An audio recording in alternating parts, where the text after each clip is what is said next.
اللہ تبارک و تعالیٰ ایک ایسا مہینہ ہم پر جلوہ فکن فرمانے والا ہے جس کی ہر ساعت، جس کا ہر لمحہ برکتوں سے بھرا ہوا ہے۔ اللہ کے حبیب صلی اللہ تعالیٰ علیہ وسلم نے فرمایا ہے، فرض اللہ علیکم صیامہ وسننت لکم قیامہ۔ اللہ نے اس کے روزے تم پر فرض کیے ہیں اور میں نے اس کا قیام یعنی اس کی راتوں میں کھڑا ہونا تمہارے لیے سنت کر دیا ہے۔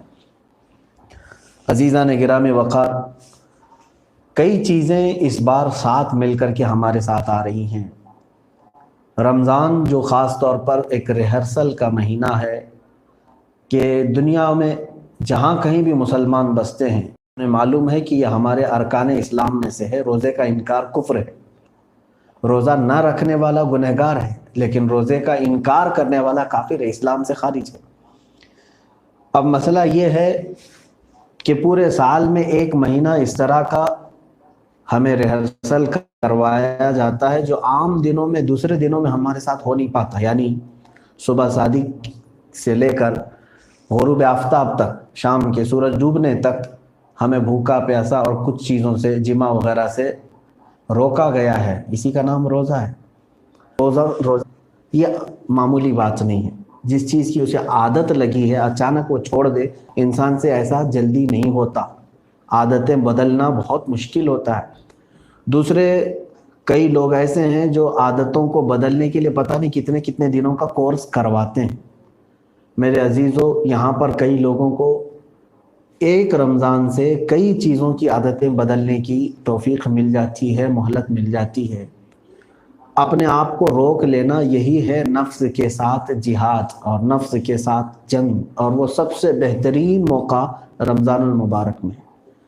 آپ کو میں یہ بتانا چاہوں گا آج کے اس میرے پیغام میں، میرے میسیج میں، کہ جو بندہ دنیا میں اپنے نفس کے ساتھ جیت گیا، اس نے اپنے رب تبارک و تعالیٰ کو پا لیا،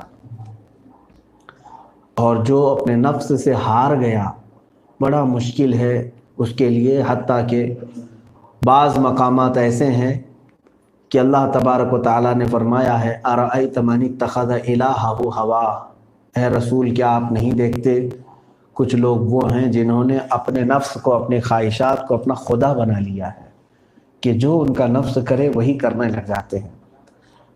تو یہاں پر نفس ایک ایسی ہمارے ساتھ چیز لگی ہوئی ہے جو موت تک ہمارے ساتھ رہے گی۔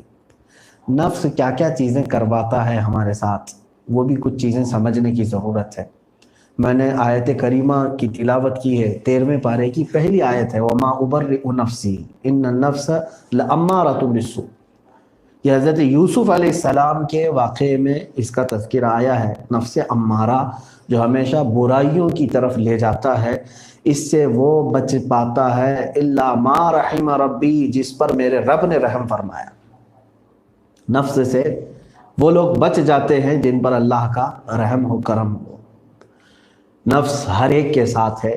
اب وہ کیسے آپ پہچانیں گے، اس کے سلسلے میں چند باتیں عرض کرتا ہوں۔ خاص طور پر ایک چیز آپ کو معلوم ہوگی کہ ہم زندگی میں جو بھی بری چیزیں ہوتی ہیں اس کا سارا الزام شیطان کے اوپر رکھتے ہیں۔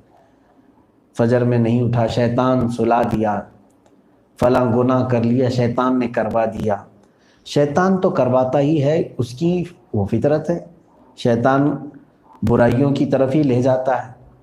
لیکن میرے عزیزو، ایک بہت ہی بڑا سوال یہ ہوتا ہے کہ پوری دنیا کو برائیوں کی طرف شیطان لے جاتا ہے، تو شیطان جب ابھی اچھا ہی تھا، یعنی جب ملائکہ کے ساتھ رہتا اور اللہ کی عبادت کرتا تھا، آدم علیہ السلام کو پیدا کرنے کے بعد رب تبارک و تعالیٰ نے سب کو، فرشتوں کو حکم فرمایا کہ سجدہ کرو، تعظیم کا آدم کو۔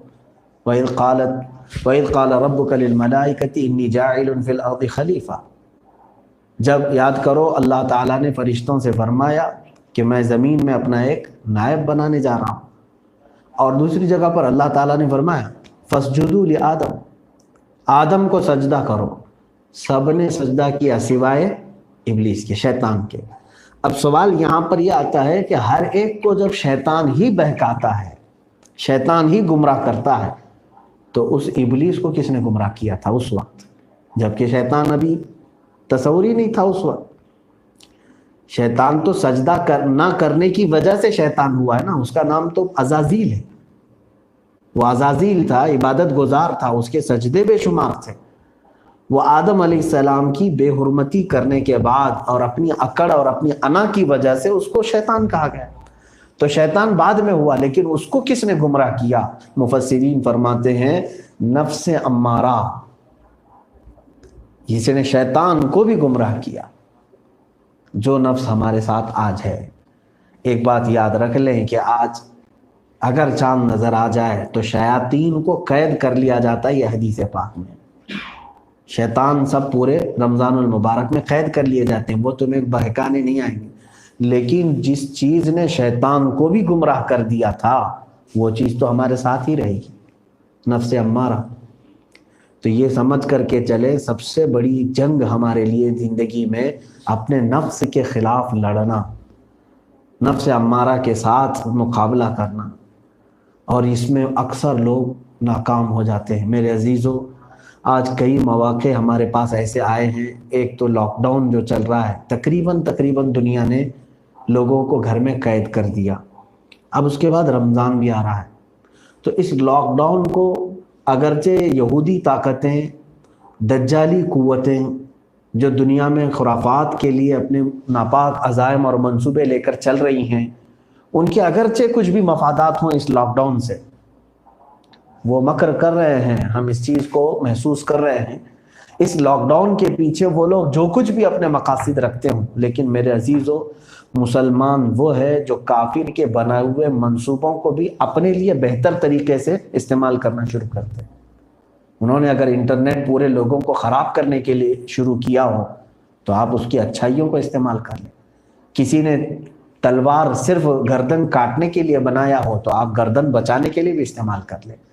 تو ہر چیز کا استعمال آپ بدل سکتے ہیں. لاک ڈاؤن اگر وہ برے منصوبوں کے لیے ہو بالفرض، تو میں یہ چاہتا ہوں کہ لاک ڈاؤن کے ذریعے سے آپ اپنے نفس کے جہاد کی تربیت بھی حاصل کر سکتے ہیں. آج دیکھیں ہماری خواہشات کے مطابق بہت ساری چیزیں ہمیں نہیں مل پاتی. آج ظاہر سی بات ہے، جو ہم آزادی کے دنوں میں، یعنی لاک ڈاؤن نہیں تھا اس سے قبل، جس طرح کی چیزیں کھا پی رہے تھے، ان چیزوں کی بھی قلت آج ہو گئی ہے. اپنے مرضی کے مطابق ساری چیزیں ہم کھا نہیں پاتے.